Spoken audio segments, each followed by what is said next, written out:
seeking the origins of the Panther, regarded as one of the finest medium tanks of the Second World War, we must turn back to examine the consequences for the German army, and in particular the tank arm, of Hitler's momentous decision to order the Wehrmacht eastward against the Soviet Union. At 0300 hours, on June 22, 1941, the eastern horizon from the Baltic coast to the foothills of the Carpathian Mountains was lit up by the fire from a barrage of 6,000 heavy guns, providing the overture to Operation Barbarossa, the German assault on the Soviet Union and the greatest land invasion in history.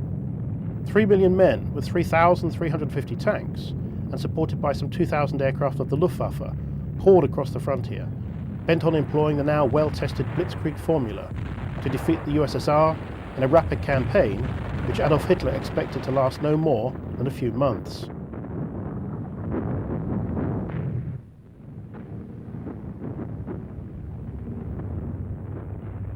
The dictator of Nazi Germany viewed the Soviet Union with derision, claiming its image as a powerful modern state was a sham. He said, "We have only to kick in the front door and the whole rotten structure will come tumbling down."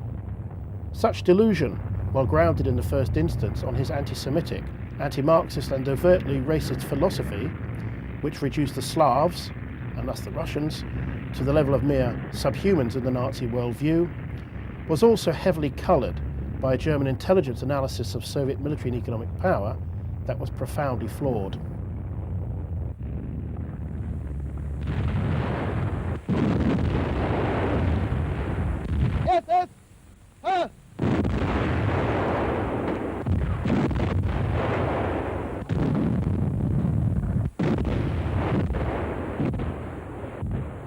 This analysis, which underlay German planning for Barbarossa, was remarkable more for what it did not know about this new enemy than what it did. Thus, numbers of aircraft and tanks in Soviet service were not known, figures proffered being mere guesses. Little was known of the Soviet order of battle, or of the detailed organisation of Soviet military formations. Nor had the Germans any inkling of the profound changes wrought on Soviet industry by the 5-year plans, and thus of the potential of the USSR to fight a prolonged war. In short, the German armed forces had plunged into war with the Soviet Union, sustained only by the unsubstantiated conviction that the Red Army was not fit to engage in a modern conflict and would be unable to defend itself against the most modern and effective war machine in existence.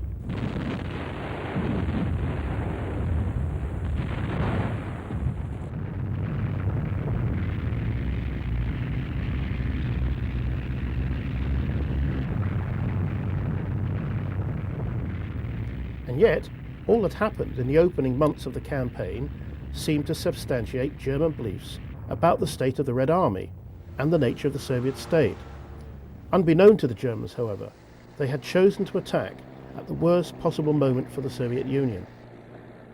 The Red Army was not only attempting to recover from the impact of the devastating effect of the purges that had decimated the Soviet officer corps, but also from the shame of its performance in the winter war against Finland.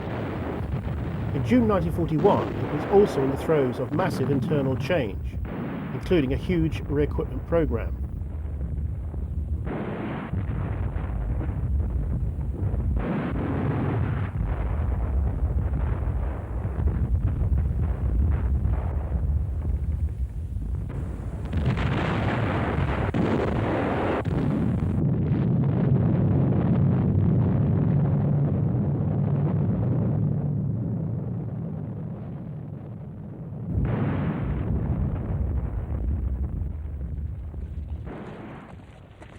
Although the German panzer columns tore through the Soviet defences, driving deep into the hinterland and encircling hundreds of thousands of Russian troops in massive pockets within weeks of the opening of the campaign, there were more than a few indications that led many Germans to realise that this new war in the east would be quite unlike that fought the summer before. One officer in the 18th Panzer Division wrote, "There was no feeling, as there had been in France, of entry into a defeated nation. Instead there was resistance, always resistance, however hopeless." Indeed, even Hitler sensed as much, telling Mussolini that Soviet soldiers fought with truly stupid fanaticism, with the primitive brutality of an animal that sees itself trapped. While the Führer, no doubt, saw such as confirming evidence of the subhuman nature of the Russians, even he could not have missed that these same subhumans had already killed over 100,000 German troops in the opening weeks of Barbarossa, more than in all the previous campaigns combined.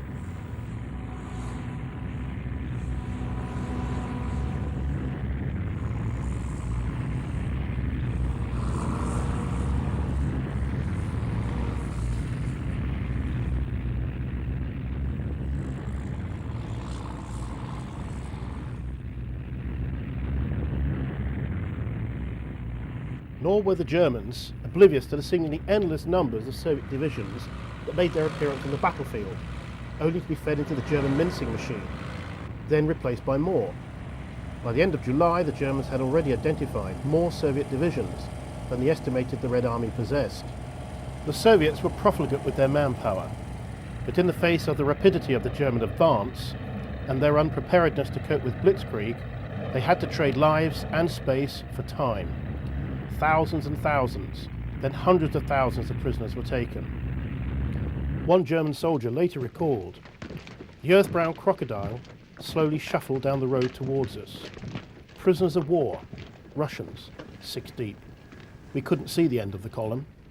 As they drew near, the terrible stench which met us made us feel quite sick. We made haste out of the way of the foul cloud which surrounded them. Then what we saw transfixed us where we stood, and we forgot our nausea." Were these really human beings, those grey-brown figures, those shadows lurching towards us, stumbling and staggering, moving shapes at their last gasp, creatures which only some flicker of the will to live enabled them to obey the order to march?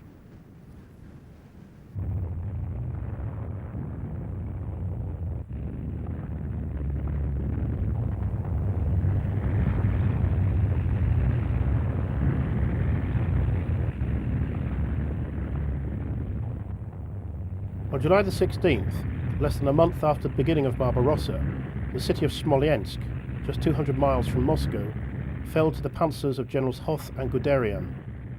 In their drive eastward, German armour had brushed aside or destroyed large numbers of Soviet tanks. Guderian had estimated before the start of the campaign that the Red Army possessed a tank park of about 10,000 machines, and this was the benchmark accepted by the army.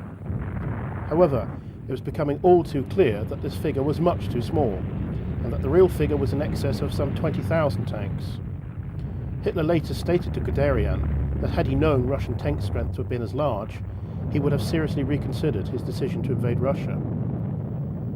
Numbers, though, did not equal quality. By far and away, the bulk of Soviet armour was obsolete. Most of the designs dated back to the early 30s, drawing heavily on foreign designs. What the newsreels show the most of are wrecked and burning T-26s, T-28s, T-37s, and light tanks of the BT series. None mounted a gun larger than 45mm, and all had thin armour.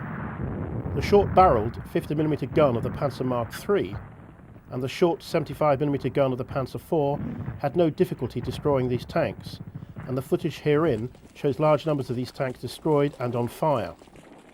Even the 20mm cannon of the Panzer II light tank and the 37mm gun on the Panzer 38T had no difficulty taking out these light Soviet designs.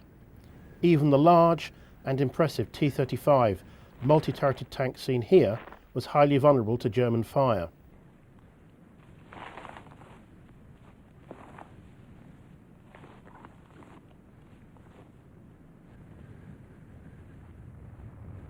But amid this welter of obsolescence, there were a number of new designs that sent shockwaves through the Panzerwaffe. In the KV-1 and KV-2, the Soviets had two machines technologically superior to any German tank. With armour as thick as that encountered on the British Matilda, and heavy armament as well, in the case of the KV-1, a 76mm gun, and on the KV-2, a 152mm howitzer, these were truly formidable machines. Shells from German tanks bounced off the armour of these monsters. But it was the T-34 that made the greatest impression. Fast, weighing some 26 tons, with well-sloped heavy armour, and carrying a 76mm gun, it came as a revelation to the German tankers. Luckily, it was only available in small numbers and poorly employed. The T-34 being examined here is the earliest model, coming off the production line in 1940. As in France, when dealing with the heavily armoured British and French tanks, the 88mm flak gun was found to be able to deal with the new Soviet tank designs.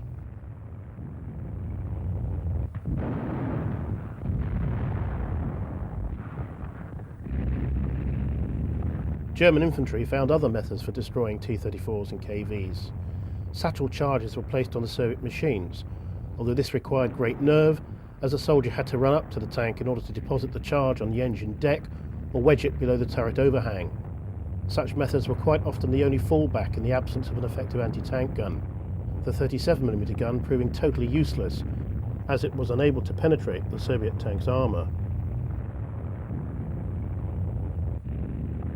It was only with the launch of Operation Typhoon, the German offensive to capture Moscow, in late September 1941, that the T-34 became a real threat to the Panzers. With the onset of the Rasputitsa, a period of rains before the start of winter, and which turned Russian roads into quagmires, the German Panzers sank up to their axles because of their narrow tracks, whereas the T-34 coped with the conditions because theirs were much broader. At Emergence on the 4th of October, T-34s operated in large numbers for the first time, inflicting heavy casualties on the Panzer IIIs of the 4th Panzer Division. Guderian was later to comment that it was at the Battle of Emergence that for the first time the vast superiority of the T-34 became plainly apparent to the Germans.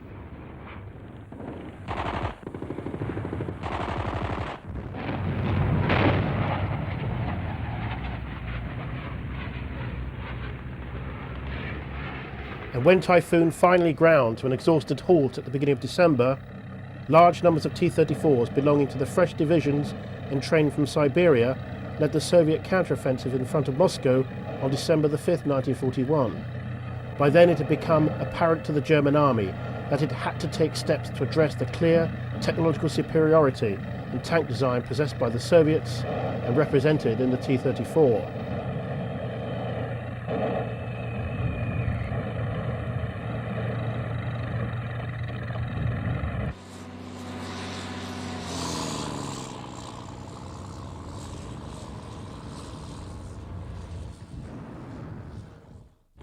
In October, a Panzer Commission met with General Heinz Guderian at Orel in Russia to consider ways of responding to the T-34, in addition to continuing development of the heavy Tiger tank. The decision was taken to proceed with production of a new medium Panzer under the designation VK 3002, contracts for which were issued within days of the return to Germany. The initially favoured design from Daimler-Benz clearly reflected the influence of the T-34, with heavily sloping armour and turret mounted far forward on the hull. On May 15, 1942, Hitler acceded to the recommendations of a report that favoured production of the alternative design submission from the Mann Company. The prototype Mann Panther incorporated the many changes foisted on the design team in the course of the new Panzer's development. Weight had grown to 45 tons, and the tank now mounted the longer and more formidable 75mm L-70 gun.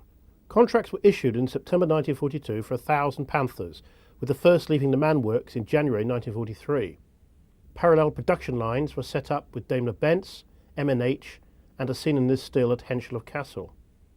It was at the latter concern that a very brief glimpse of one of the new Panther medium tanks, seen just beyond the Tiger in the foreground, was captured on newsreel in May 1943. The new Panther had a very short gestation period, from drawing board to production line in just over a year. There was much optimism that this new tank would provide the Panzerwaffe with the technical edge on the Eastern Front it had hitherto lacked. The first model of the Panther was the Type D, identifiable by its drum-type commander's cupola with lid hatch and machine gun flap on the left side of the glacis. In other respects, such as armour thickness, it was to remain the same on all preceding models. 80mm for the frontal plate, 120mm for the gun mantlet, and 40mm on the sides. The early Model A mounted a new turret with a cast cupola with 7 periscopes. The later A saw the introduction of the machine gun ball mount in the glacis. Introduced in March 1944 was the G, which was to remain in production until war's end. combat debut of the Panther during Operation Citadel in July 1943 was decidedly inauspicious. This last German offensive in the east was meant to be a limited affair, fought over a very restricted geographical area and rapidly concluded. But in terms of the actual number of tanks and forces allocated, it was a major commitment of scarce resources at a time when the scope of the war was widening dramatically.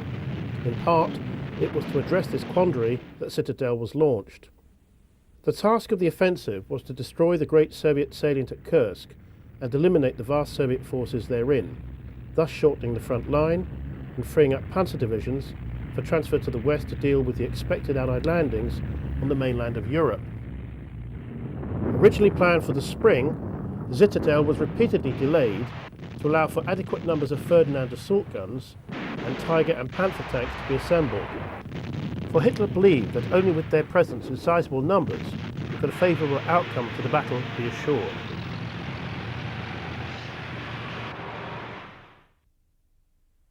No footage exists of the approximately 200 Panthers committed to the offensive. Organised into tank battalions 51 and 52, and under the command of Major von Lauchert, the Panther Regiment was subordinated to the Großdeutschland Division during Citadel. On paper, the Panther Regiment represented the most powerful armoured unit at Kursk, but its effectiveness was to be severely inhibited by its premature commitment to battle. Although raised at the beginning of 1943, the two battalions suffered so many problems with their Panthers that most of them were returned to the factories for overhaul or rebuilding. Guderian, now Inspector General of Armoured Troops, called the Panther our problem child, for it was a maintenance nightmare, the inevitable fruits of a very hasty development and production schedule. Even the crews did not receive the time to fully train on their new charges. 5 days into the offensive, there were only 10 Panthers operational. Although just 25 had been destroyed, 100 had broken down. While the frontal armour had proven effective, the 40mm side armour was shown to be vulnerable to Soviet anti-tank fire, many Panthers being lost in this fashion. Nevertheless, the 75mm gun was shown to be highly effective, destroying T-34s at 3,000 metres. As the production tempo increased, more Panther battalions were being raised and hastily deployed to combat the growing power of the Red Army, which, having wrested the military initiative at Kursk, was in the months after the battle pushing the Germans back all along the southern part of the front. By October, there were 5 Army and SS Panther battalions in action in Russia, with others coming on stream in November.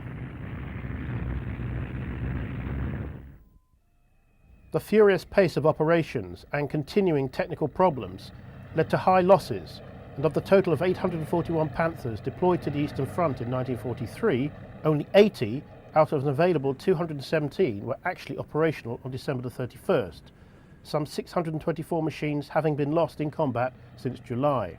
Nevertheless, it was only in March of 1944 that Guderian declared the Panther fully combat capable. Throughout the winter of 1943-44, the Red Army launched a series of hammer blows against Army Group South, whereby the German lines were frequently breached. The panzer divisions found themselves in the role of fire brigades, rushed from one point to another to contest each new Soviet breakthrough. Extemporized battle groups comprised of elements from different units, with integral all-armed support were often raised to deal with such contingencies. One such was Heavy Panzer Regiment Becker, which had 47 Panthers and 34 Tigers, and was employed as the point of an armoured relief column assembled in early February 1944 to punch a corridor through to 60,000 German troops encircled around Cherkassy. Mid-March 1944, 4 Soviet rifle divisions, supported by a number of tank units, encircled the German battle group under the command of SS Gruppenführer Herbert Giller in the town of Kovel, a major rail centre for European Russia and of great strategic importance to both sides. A relief force was assembled by the Germans, which included elements from the 4th Panzer Division and was led by a company from the Panther Regiment of the 5th SS Panzer Division Viking under the command of Obersturmführer Nicolusy Lech. The German attack was hampered by the boggy ground that surrounded the town and which made for excellent defensive cover for the Soviets. The only firm ground available to the Panthers lay on the upraised railway embankment which led into Kovel. At 0400 hours on the 30th of March, Nicolaus-Lech advanced along the embankment with 9 Panthers, but then almost immediately lost 2 to mines. The mines were cleared by following infantry, but it was not until the evening that the Panthers finally broke into the town to strengthen the defenders. For his leadership, Nicolaus-Lech was awarded the Knight's Cross. A number of Panthers had been abandoned along the embankment, victims of mines and Soviet anti-tank fire, including this Befehlspanther, or Command Panther, identifiable by the second aerial mounted on the rear of the hull. After the battle, the Germans used captured Soviet prisoners to help recover the knocked-out Panthers, most of which were repaired and returned to service.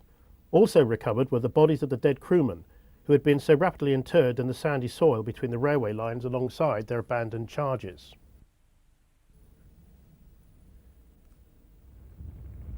Kovel was finally relieved on April the 5th by a further attack involving Panzer IVs and assault guns from the 3rd Panzer Division, along with other Panthers from Viking. These broke through the strong Soviet defences, covering the northern approach to the town along the Kovel-Brest-Litovsk road. Anti-tank positions were destroyed and overrun, and Soviet tanks, including American Shermans supplied under Lend-Lease, were knocked out on the drive into the town.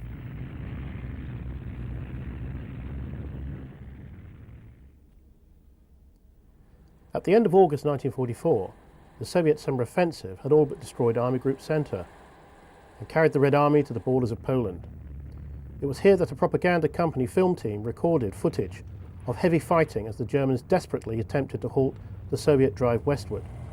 By this stage of the war, Waffen-SS units were given particular prominence when filming, and on this occasion the PK team have focused on a localized counterattack by the 5th SS Panzer Division Viking.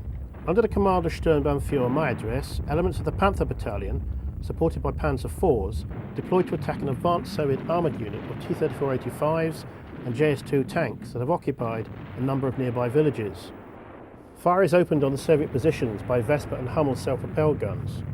The Panthers begin to move towards the target using their speed to move rapidly from one fire position to the next. Grenadiers then follow up in their armoured half-tracks, ready to mop up Soviet infantry in advanced positions. Panthers engage Soviet armour, while the Grenadiers move forward to flush out other Soviet infantry that have gone to ground in the cornfields.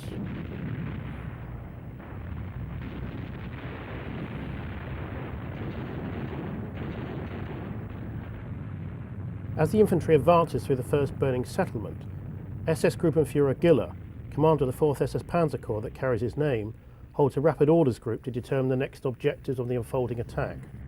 A reconnaissance detachment of Volkswagen Schwimmwagens and 1-ton half-tracks move out to scout ahead of the infantry, who now fan out across the wide and unbroken wheat and maize fields.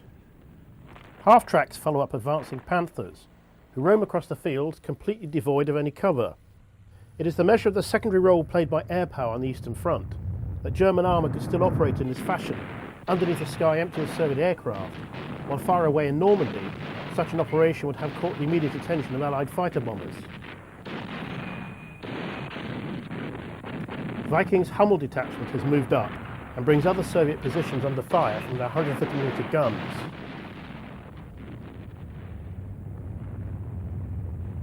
Panther commanders now scan the next village to determine targets and tactics. Fire is then opened, and shortly thereafter Viking grenadiers enter the village to find a large number of destroyed and fiercely burning T-34-85s and JS-2s. The latter was a heavy tank introduced in the spring of 1944. Its 122mm gun was one of the few weapons that could easily penetrate the frontal armour of the Panther. But the very high muzzle velocity of the 75mm L-71 gun still allowed the Panther to effect a first-round hit and penetrate the turret armour of the Soviet heavy tank at 800 metres. As this distance was clearly a long way within the range of the Russian tank's heavy gun, other factors such as training, the quality of German optics and command and control procedures went into play in order to bring about the sort of results seen in this footage.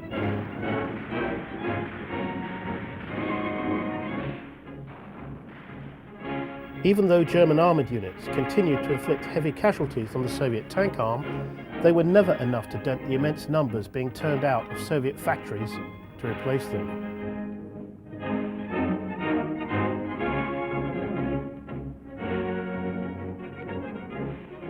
Further to the north, the 3rd Panzer Army, having been pushed back into Latvia and Lithuania by the 1st and 2nd Baltic fronts, was engaged in fierce defensive fighting.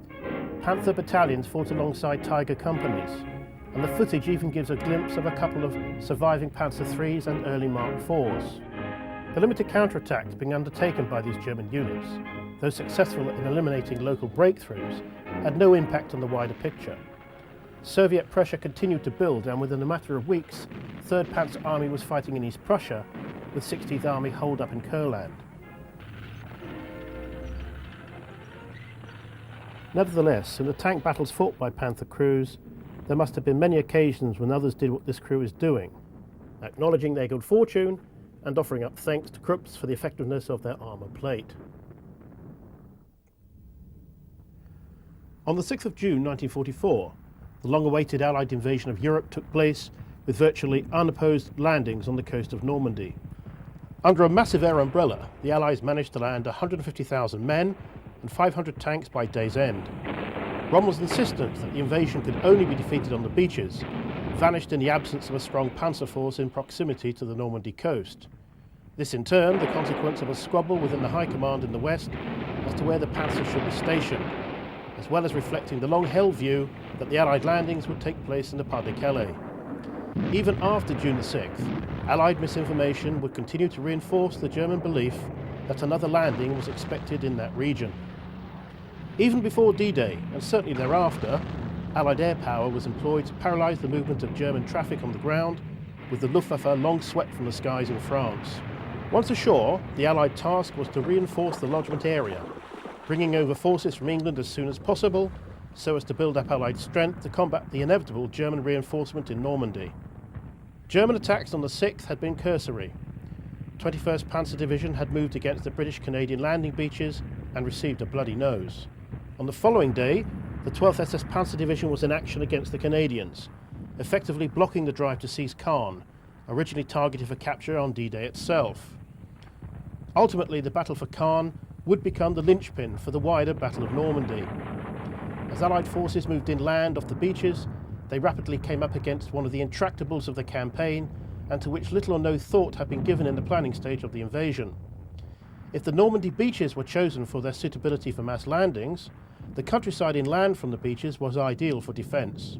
The hundreds of small fields, divided by centuries-old, high-banked and almost impenetrable hedges, punctuated by copses and small forests, known to the locals as the bocage, made forward movement in the face of a spirited enemy extremely difficult.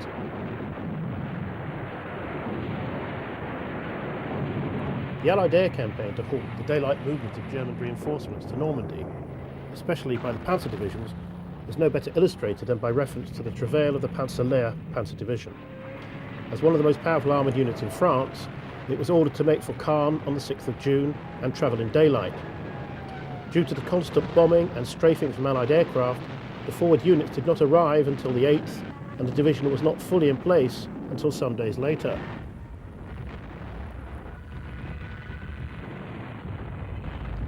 This experience was to become a common one, with divisions forced to travel at night and lay up in forests or under the trees in the daytime. The massive use of Allied air power for this purpose led to the extensive destruction of many towns and villages on the approaches to the Normandy battlefield. Along with the Tiger, the Panther was the most powerful tank in Normandy, with a total of 484 sent into action in June and July. In theory, the 1st Battalion of every Panzer regiment should have been equipped with Panthers, but this was not the case, with just 7 out of the 10 Panzer regiments in Normandy being so equipped, and with the majority of these belonging to the Waffen-SS. The bulk of Panthers in Normandy were the A model, with a smaller number of Gs and a few Panther Ds. The Allies rapidly came to fear the Panther, for although it fired a lighter shell than the 88mm gun of the Tiger, its extremely high muzzle velocity allowed it to take out any Allied tank at long range. Shermans, Cromwells and Churchills were all easy targets at 1,000 yards. The vulnerability of Allied tanks to the Panther and Tiger nearly became a political scandal in the United Kingdom, with Field Marshal Montgomery having to intervene to insist that the threat posed by the German tanks was overblown and that Allied tanks were well up to the task expected of them. While such a view may have been acceptable for official consumption, Allied tank crews remained extremely sceptical. Many Allied tanks now began to carry extra armour in the form of welded-on track shoes. It was, however, discovered that a Panther could be killed by getting close enough to get in a shot on the lower part of the gun mantlet. The tank shell would then ricochet downward to break through the thinner hull top armour above the driver and machine gun operator. American tankers also discovered that a shell ricocheting off the ground in front of the Panther might penetrate the lower hull armour. As both these methods required the Allied tank to get well within the Panther's gun range, it took a brave crew to attempt such a tactic.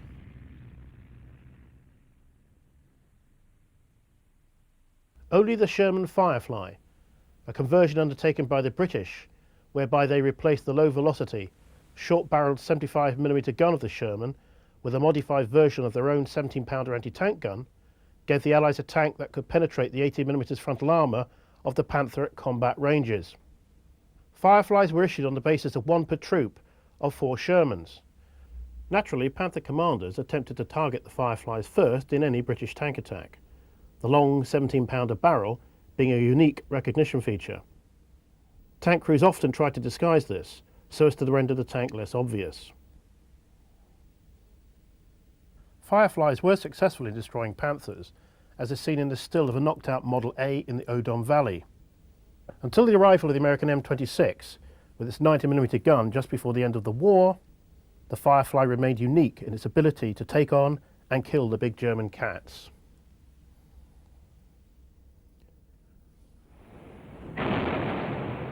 Even Panthers could not withstand the mighty explosive power or blast effect of the heavy shells lobbed inland onto German positions with unerring accuracy by the heavy guns of naval vessels lying off the Normandy coast. With calibers ranging up to 16 inches, the effect of one of these shells falling alongside a Panther was enough to flip the 45-ton Panzer onto its back. Movement of German armour was very often targeted by such means, with similar results. Fighting among the hedgerows was very much the opposite of the conditions for which the Panther was designed. The difficulty in moving in daylight meant that tanks in effect functioned as mobile pillboxes. In such circumstances, the smokeless powder and very low muzzle flash of the Panther made it difficult to spot to oncoming Allied armour. Throughout the fighting in Normandy, most footage shows Panthers very heavily camouflaged, with masses of foliage covering the machines. Indeed, the skillful provision of such became quite literally a matter of life and death for all Panzers in Normandy.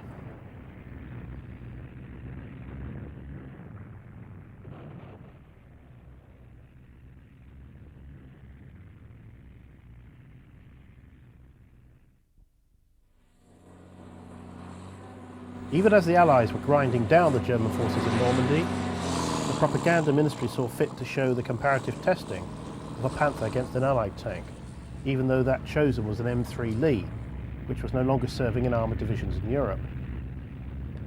Naturally enough, the footage clearly reveals the superiority of the Panther. One can only assume that the ministry had determined that, having seen this film, German civilians would go home to their beds confident that the fate of the Reich must be assured if the army possessed such superior weapons.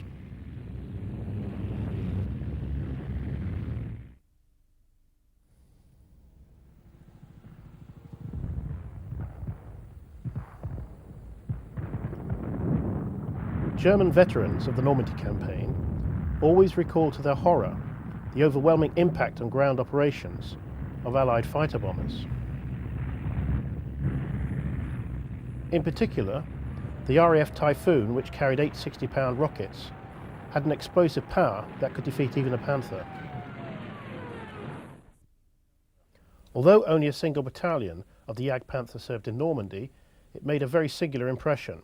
Designed as a heavy tank destroyer, employing the Panther chassis, the Jagdpanther mounted a version of the 88mm Pak 43 heavy anti-tank gun that also equipped the Tiger II heavy Panzer, which saw service in Normandy. The 88mm Pak 43 had been employed by the Army as an anti-tank weapon since 1943.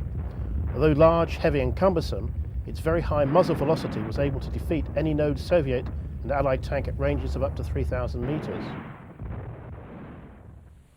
The fighting compartment of the Jag Panther had been designed by extending upward the side plates and upper hull of a standard Panther tank. Just 392 were produced in total, supply never being able to meet demand. Footage of these vehicles is very scarce, this Jag Panther being filmed on the Oder in 1945.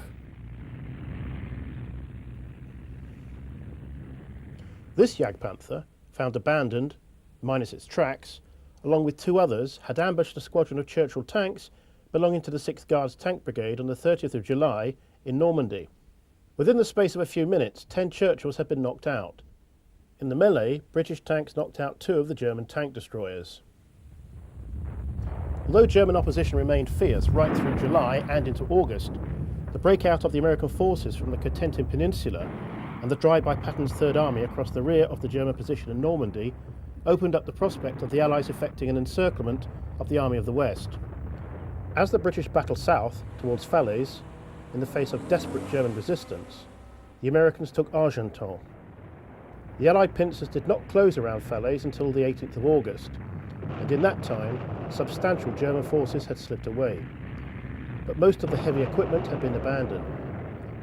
Those German forces trapped in the pocket were subjected to heavy artillery and tank fire from British, Canadian and Polish forces on the northern edge of the encirclement.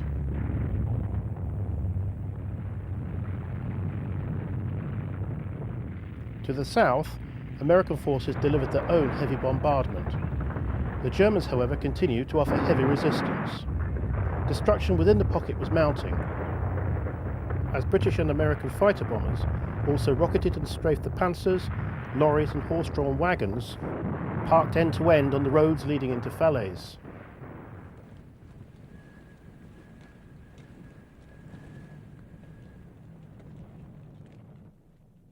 Very few of the Panthers survived the destruction, and their fate, as abandoned, smouldering and blackened hulks, was recorded by Allied cameramen after the surrender of the German forces in the pocket.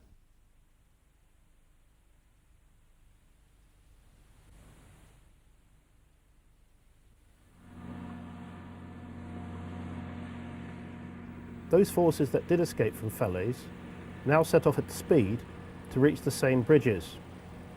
Surviving heavy equipment was nursed through the narrow roads whilst under constant attack from Allied fighter bombers.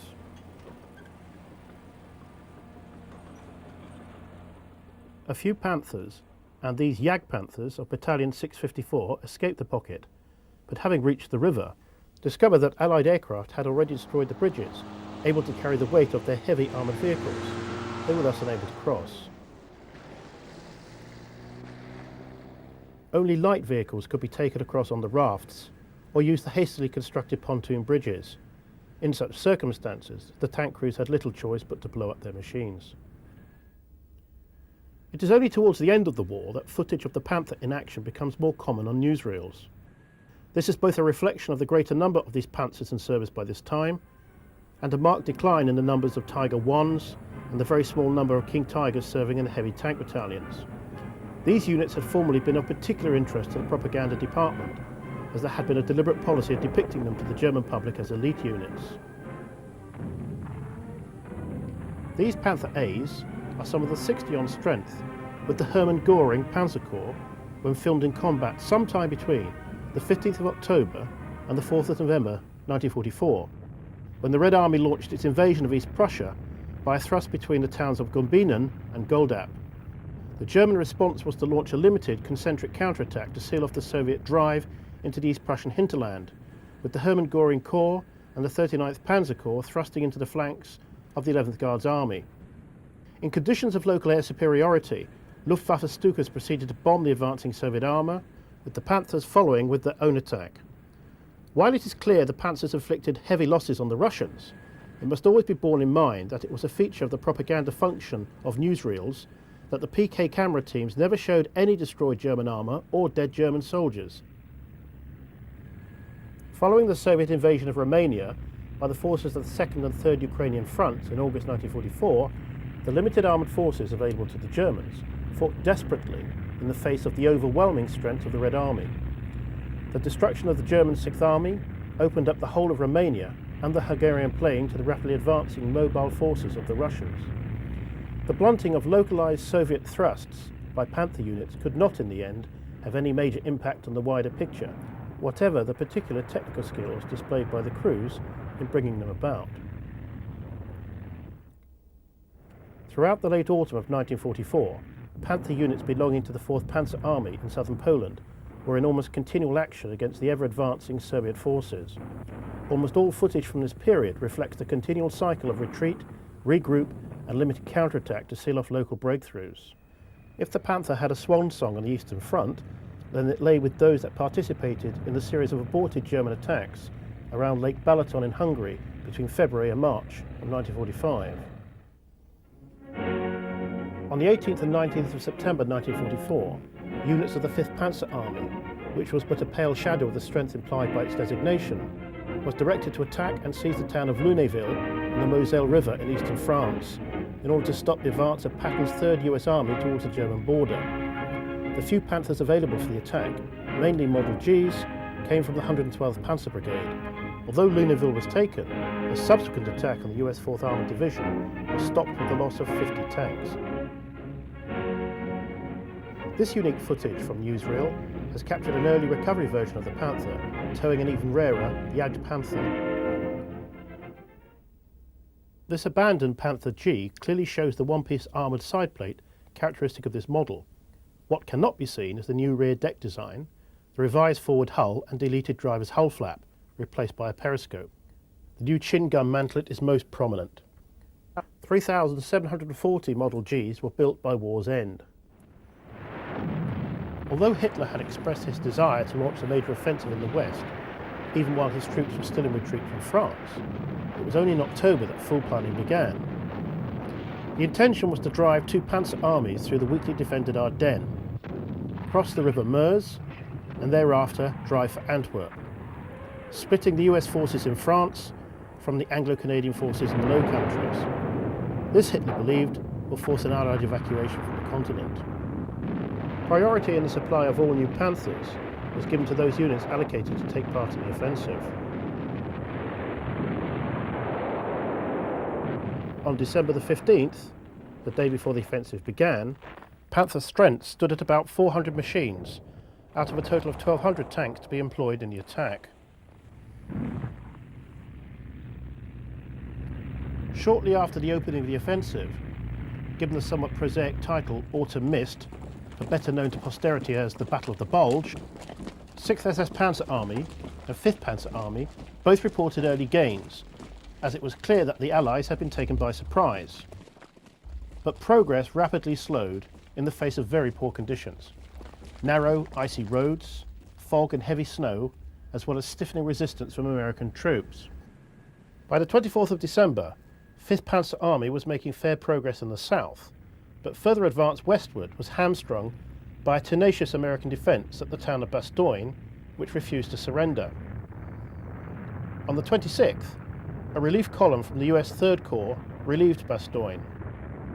Von Rundstedt had already wanted to call the offensive off, but Hitler refused, and by the 28th, the German momentum was spent. Tanks were running out of fuel and being abandoned.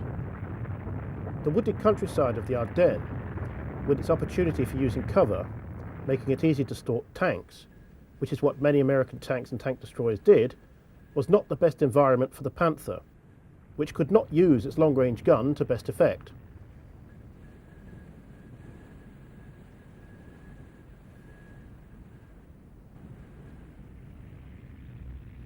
As the Bulge contracted eastward, under US and British pressure, the surviving Panthers carried out a fighting retreat.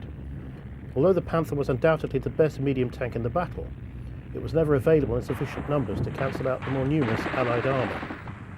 Even so, Allied losses amounted to a few thousand tanks and other vehicles, roughly 10% of the effective Allied strength in Europe at this time.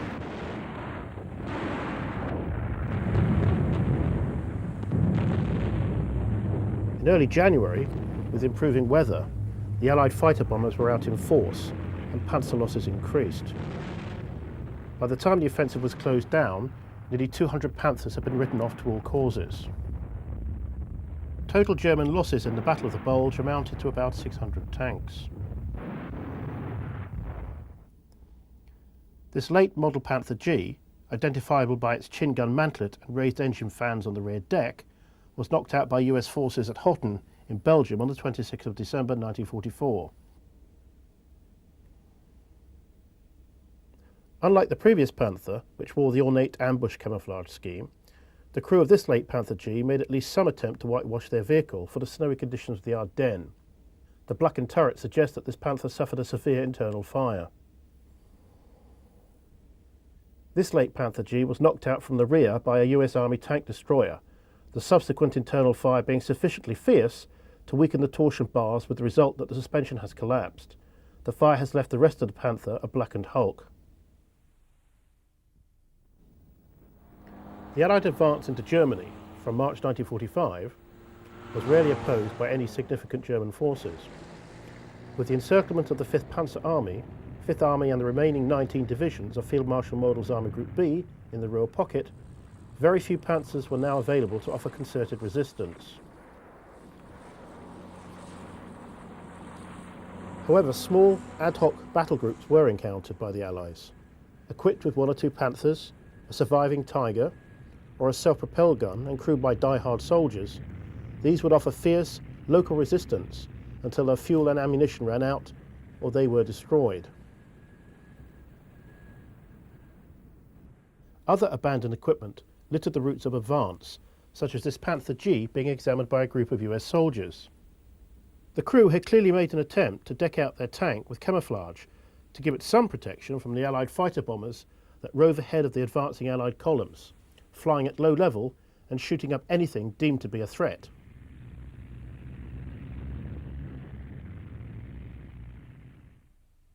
Here a late model Jagdpanther, based on the Panther G chassis, has been knocked out by a US Army M36 tank destroyer.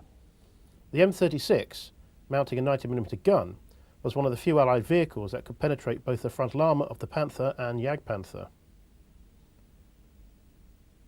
One of the very rare Panther variants encountered by the advancing Allies was a late model Panther G using the steel road wheels derived from the Tiger II. The fire in this Panther has evidently collapsed the torsion bars, leading to the pronounced droop at the rear of the tank.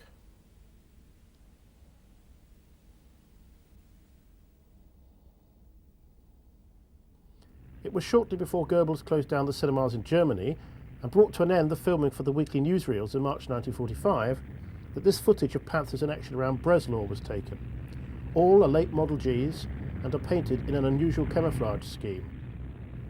Supported by grenadiers and half-tracks mounting triple 30mm cannon, the Panthers advanced to engage oncoming Soviet armour. One Soviet tank, probably a T-34-85, has been engaged and destroyed at fairly close range.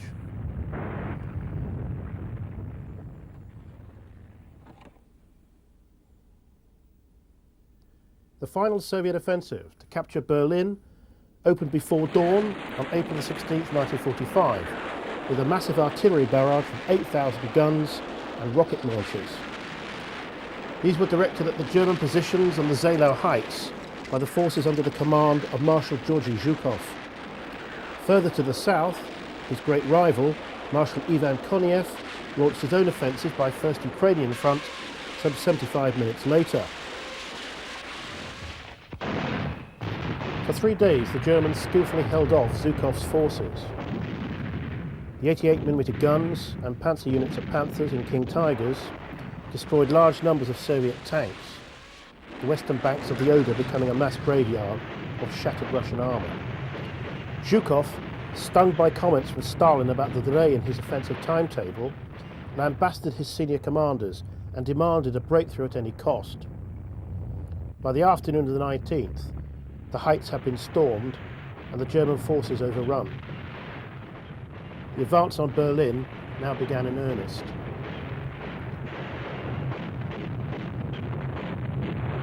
Overhead, the Red Air Force pounced on the retreating German columns, streaming back towards Berlin.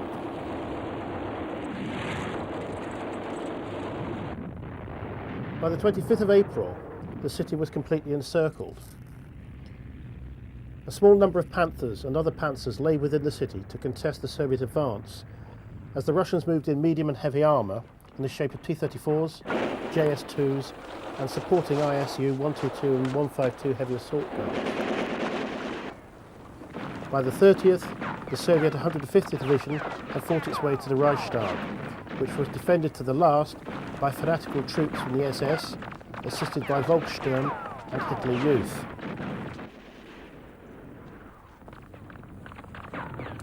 At 22:50 hours, a small party of Soviet troops scaled the stairs to the roof of the Reichstag building and unfurled the flag in symbolic triumph for the USSR's victory over Nazi Germany.